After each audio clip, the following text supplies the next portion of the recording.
Hi, and welcome to Happy Fisherman Adventures. I hope, I dream, I wish to catch a big fish, and I do it when I can. I'm a happy fisherman, and I do it when I can. I'm a happy fisherman.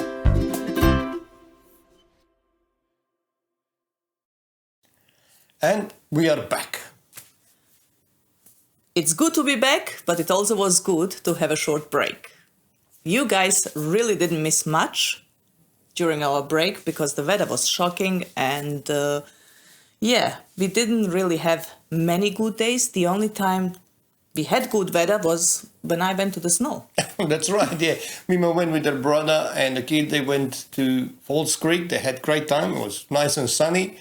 Well, at that time, me and Neale actually had a mission. My new friend Neale, actually really nice guy, we met at the shop at Geelong Marine World, and just about a month and a half ago, I lost my camera on the burley bucket. And I was peeing because I just designed that burley bucket the way I wanted. It was, all the welding was done, everything was right. And next moment, I didn't even have it for a week, and I lost it. So Neale came through because we needed to change the engine, actually, just to repower his boat.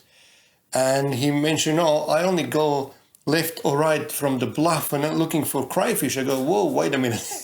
So I managed to catch Neale, put him on my boat, and we went and we actually looked for my camera. So that's the story you're going to see in today's video. Well, also in the coming up episodes, you're going to see new faces, new people, new adventures. We're going to be showing some new products, some informative videos about maintenance and bits and pieces. And you're going to see what is the fish. Let's watch the first video. Today's episode is all about search for my underwater camera.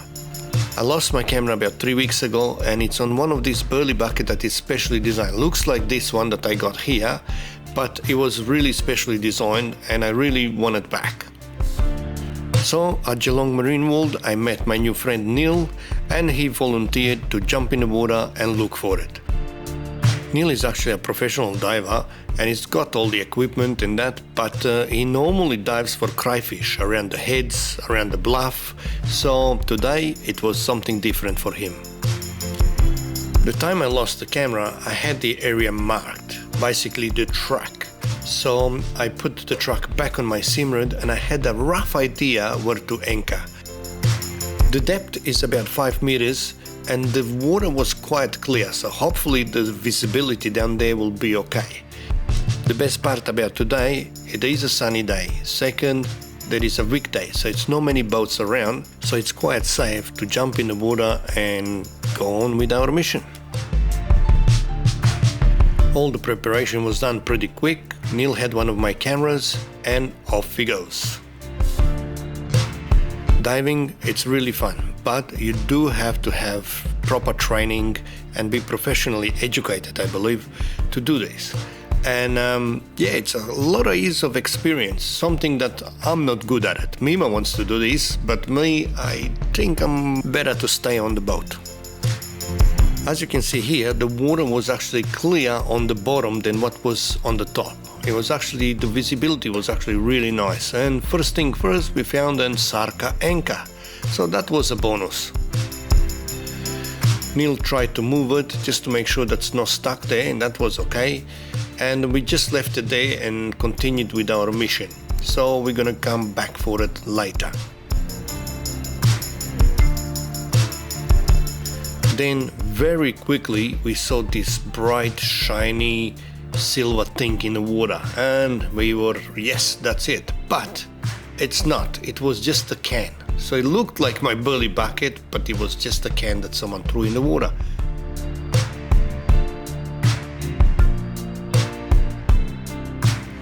One thing that I was really surprised when I looked at this video, there was no fish there. Just a few weeks back, I filmed hundreds and hundreds of silver whiting, anchovies, leather jackets, grass whiting, you name it. There was nothing there. Nothing. Zits.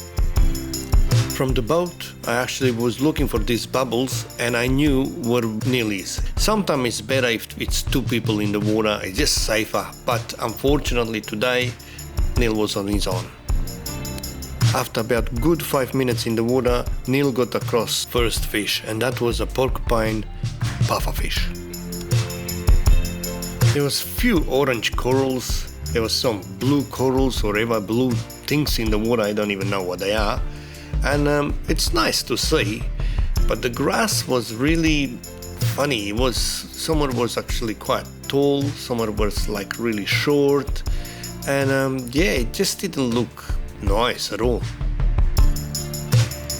Also, the shells that Neale got across, they were all dead. They were all emptied or dead, and this particular one here had a sea urchin inside it.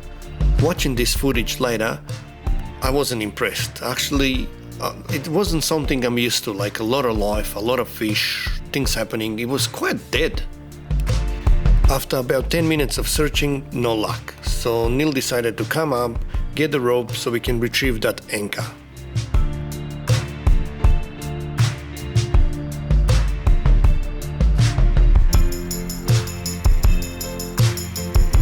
After I passed the rope to Neale, he went back down and he knew exactly where that anchor was in front of us. So he just went straight to it, he clipped it, and yes, we managed to retrieve an Sarka anchor.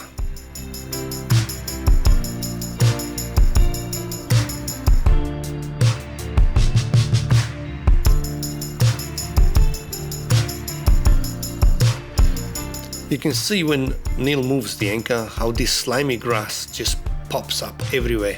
Well, that grass can be really annoying when you fish because it gets all over your bait, all over your sinker, well, all over your line.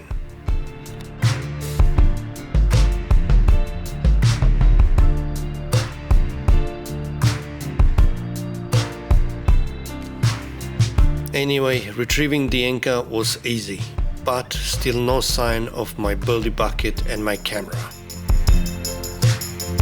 This time Neale was going in a different direction and start to explore a completely different ground. I knew that the bucket can't be very far, maybe 20 to 30 meters max radius around my boat, but we just couldn't find it. This time we took a direction more towards that caravan park, so a little bit closer to shore. And here the ground was a little bit different as well. So the grass was a little bit shorter and there were some nice sand patches around. Still, it wasn't easy to spot it. Then suddenly, just behind this sand patch, something different. Neale found my camera, my burley bucket, and that was a very happy moment. This hook and burley bucket must be a good quality because it didn't rust at all. It was perfect, like brand new. And as per camera, being in a waterproof case, after 3 weeks still worked perfect and is still working as we speak. Well, Neale picked it up and it was time to come back and show me. It was few barnacles on it, which you can understand. There was a star, some kind of ugly star on it as well, but everything else was perfect. When he came out of the water with it, I was so happy. I was actually over the moon. It's just that I done that bucket the way I wanted.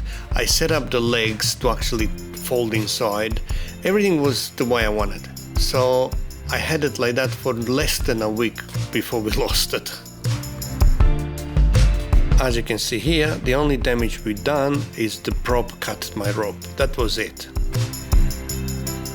Few people say that's impossible to find it after 3 weeks, but there you go, positive energy and just a good experienced diver, that's all it took.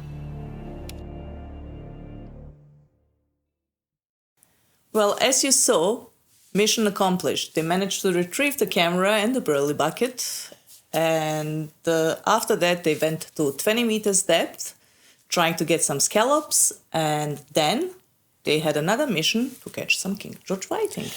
It was funny because it's expectations, I suppose. So Neale was kind of funny because he's going to jump in to get scallops, something that he does regularly. And what if there is no scallops? And then we went to St. Leonard's to get some King George whiting. And I was about, what if we don't get any fish, because the expectations were high. But let's watch the next video.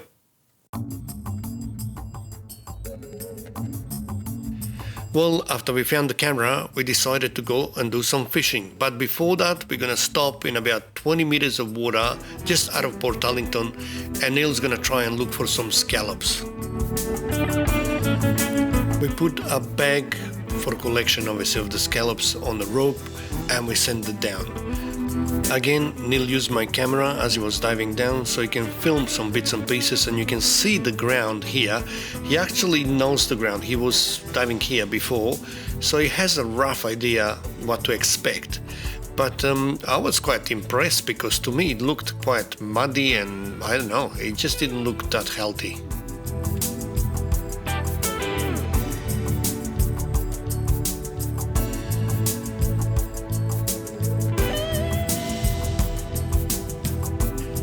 As he started searching for scallops, they were quite hard to spot unless they were upside down. So some of them were exposed, but the rest of them were buried in this, I don't know, this kind of grass or whatever was there.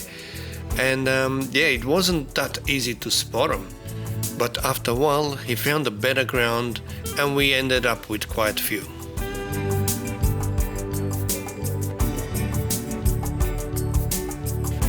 Scallops are quite nice to eat, but they're not easy to get. And to dive 20 meters, you do need a proper training. You can't just put an oxygen tank on your back and jump. I will try to get Neale in the studio and just have a quick conversation, a bit of interview with him about how to achieve this skill and how to be able to actually go 20 meters down. I know a few people that actually can free dive to 20 meters, some people that can hold the breath for more than 2 minutes, but yeah, definitely not me.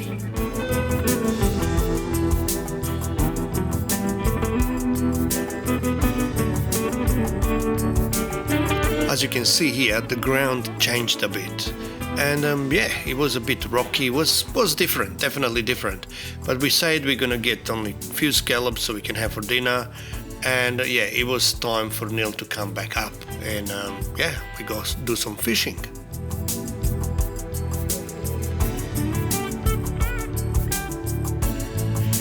Now here we can see how he regulates the pressure, how he actually equalizes everything before he comes up. But then, rule number one is obviously don't panic when you dive. And have a look at this, as he was coming up, this seal popped up from nowhere. And don't panic, I would freak out. I can see he was playing, but yeah, tell me that when I'm in the water, forget it.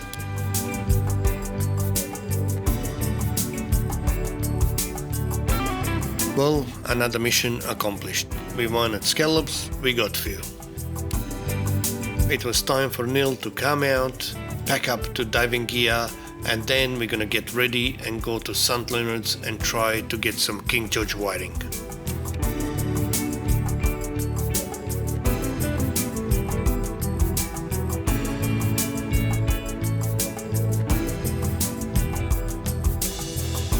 The scallops were not massive, but they were just nice, and fresh like this there is no money can buy. But again, they're not easy to get. Well, St. Leonard's, here we come. We got the camera, we got some scallops, now it was time to try and get some King George whiting. You can see in the background, actually the water changed a bit, and yeah, the wind picked up, but it wasn't too bad, and we were already here. So before you realize, we had our first fish on the boat. The smile on Neale's face, priceless.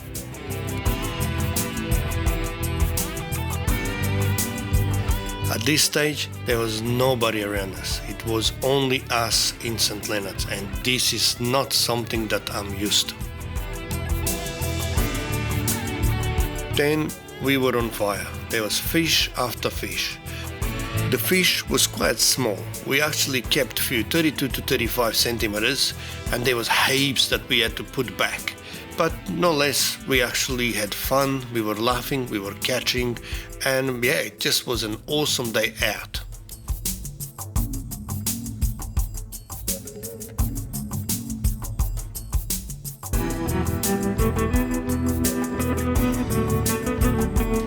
As you can see, we had one rod each, and that was it.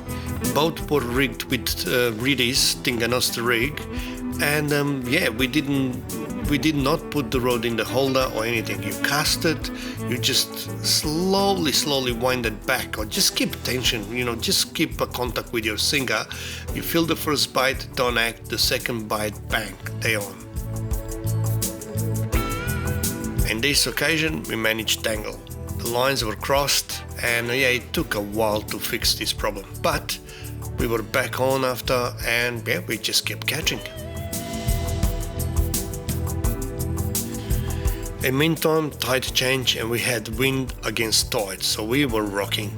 But yeah, what do? You just keep fishing. Also, a few boats start to come around, and yeah, I could actually see quite of them catching as well, so it was a good session. You can see here how the waves are coming on the side of the boat, and we were rocking. But it's uncomfortable sometimes, but the fish was on and we just kept fishing.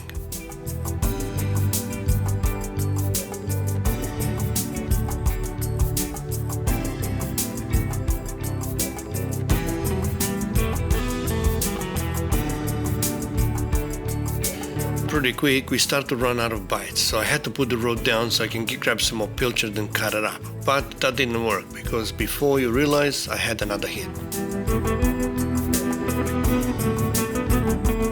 Also, in theory, later in the evening, we were getting bigger fish, but today they were all the same. 32 to 36 centimeters, that was max.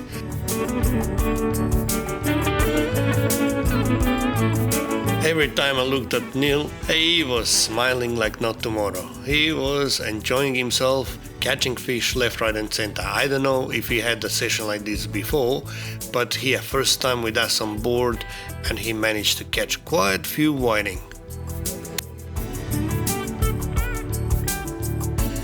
At one stage he made a comment, "Oh yeah, that's because it's Mima's rod." Well, yeah, it's true, it's Mima's rod, but Mima's not on board today, and we are catching fish, and that's all it matters.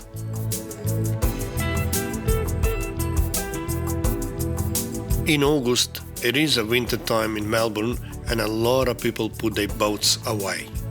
But the seas are calmer in winter, and definitely there is heaps of whiting over the winter months. So if you fish around St. Leonard's, Leopold, Indented Heads, Port Arlington, all this area, during the winter months there is always King George whiting. We had struggled a bit on squid this year, and we're still struggling, but they're just about to show up. There'll be any time there'll be squid around.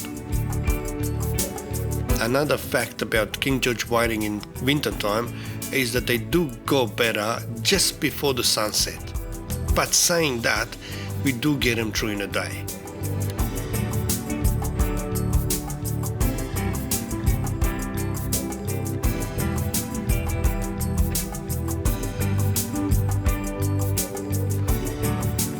Again, I believe our success today was the pilchard. We always use a cocktail, pilchard with squid or pilchard with pipi, but pilchard for me it's always the most important when we target King George whiting, because the oil in pilchard attracts the whiting, so it's like a burley. After a while we did not use pipi or squid anymore. We only used pilchard, straight pilchard, and we were still getting them left, right and center.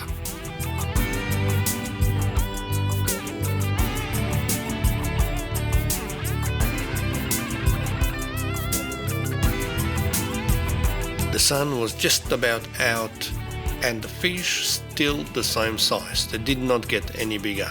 The theory about the later, the bigger the fish, I don't think it works. Saying that, we had a great day out. A big thank you to Neale for finding my burley bucket and my camera, and I'm looking forward to our friendship and many more adventures together.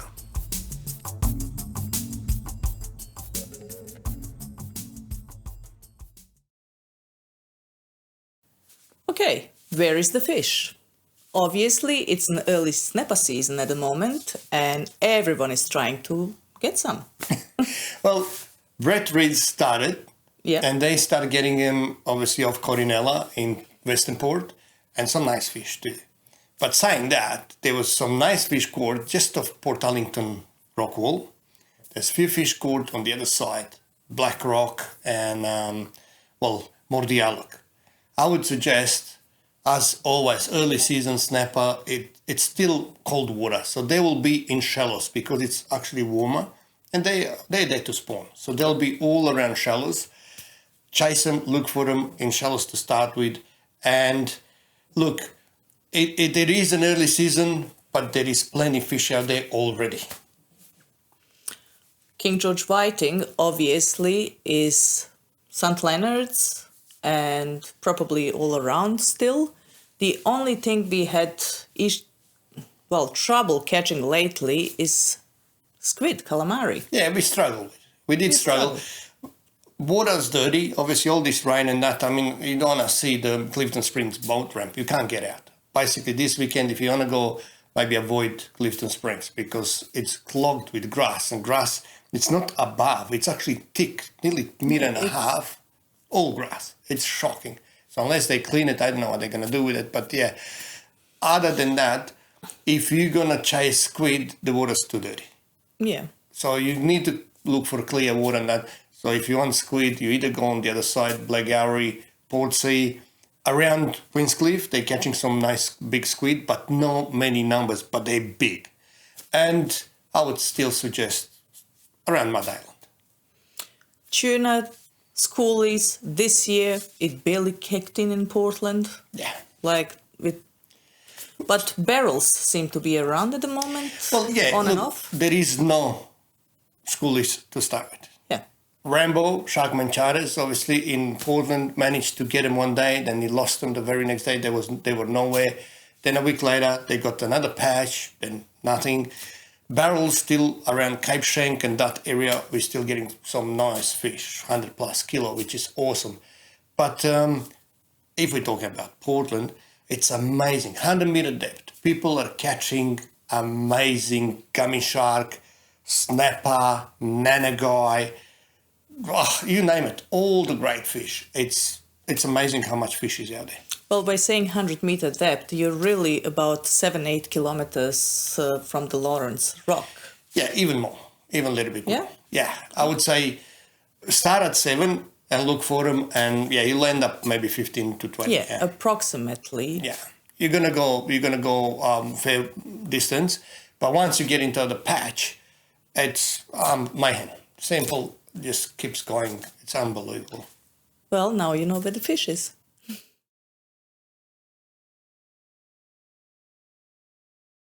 Like we said at the beginning, in the upcoming episodes, you're going to see a lot of new faces, new products, new people, new adventures, and you will also see more of me